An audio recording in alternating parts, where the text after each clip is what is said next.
Hello guys, welcome back to this channel. On today's video, I'm gonna show you how you can add a video inside text in CapCut.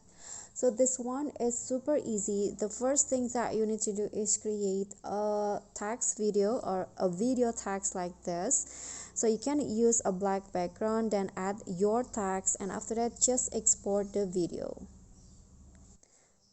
And then just click on done and start a new project with the video that you've just exported.